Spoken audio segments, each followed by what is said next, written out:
दोस्तों, अगर आप इस कहानी को ध्यान से अंत तक सुनते हैं तो आपको इस कहानी से बहुत कुछ सीखने को मिलने वाला है।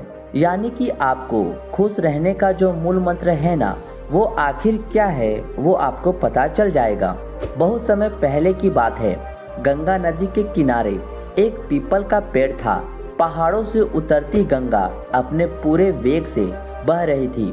अचानक पेड़ से दो पत्ते नदी में आकर गिर गए। एक पत्ता तिरछा गिरा और एक पत्ता सीधा गिरा। जो पत्ता तिरछा गिरा था वो जिद पर अड़ गया कि और कहने लगा कि आज चाहे जो हो जाए, मैं इस नदी को रोक कर ही रहूंगा। चाहे मेरे प्राण ही क्यों न चले जाए, मैं इसे आगे नहीं बढ़ने दूंगा। वह पत्ता जोर जोर से चिल्लाने लगा कि रुक जा गंगा, मैं तुझे आगे नहीं बढ़ने दूंगा। पर नदी तो बहती जा रही थी। नदी को तो पता ही नहीं था कि कोई पत्ता उसे रोकने का प्रयास कर रहा है। इधर पत्ते की जान पर बन आई थी। वह लगातार संघर्ष कर रहा था। वो पत्ता नहीं जानता था कि बिना लड़े भी वहीं जाना था जहां थक कर और हार कर पहुंचेगा। परंतु अब और तब के बीच का समय उसके लिए दुख का समय बन चुका था।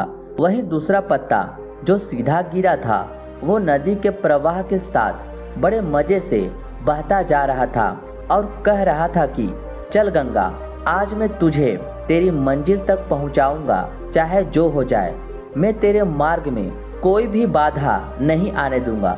नदी को इस पत्ते के बारे में भी कुछ पता नहीं था। वो तो अपने धुन में सागर की ओर बहती जा रही थी। लेकिन यह पत्ता खुश और आनंदित था, क्योंकि उसे तो लग रहा था कि मैं ही नदी को अपने साथ बहाए ले जा रहा हूँ। तिरछे पत्ते की तरह सीधे पत्ते को भी ये नहीं पता था कि चाहे वो नदी का साथ दे या नहीं दे, नदी तो वहीं पहुंचेगी जहां उसे जाना है। पर अब और तब के बीच का समय उसके लिए आनंद का समय बन चुका था। जो पत्ता नदी से लड़ रहा था, उसके जीत का कोई उपाय नहीं था, और जो पत्ता नदी के साथ बहता जा रहा था, उसकी हार का कोई उपाय नहीं था।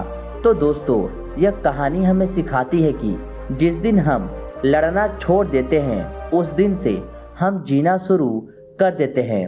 अब लड़ना छोड़ देने का अर्थ ये नहीं है कि आप सपने ना देखें या उसके लिए मेहनत करना बंद कर दें, बल्कि लड़ना छोड़ देने का अर्थ ये है कि आप उन चीज़ों को बदलने की कोशिश ना करें जो आपके हाथ में नहीं है। यही खुश रहने का मूल मंत्र है। दूसरों को बदलने में अपना जीवन को बर्बाद ना करें, बल्कि खुद को बदले। दोस्तों, ये कहानी आपको कैसी लगी, कृपया हमें नीचे कमेंट बॉक्स में कमेंट करके ज़रूर बताएं। साथ ही इस कहानी को अपने दोस्तों के साथ शेयर ज़रूर करें।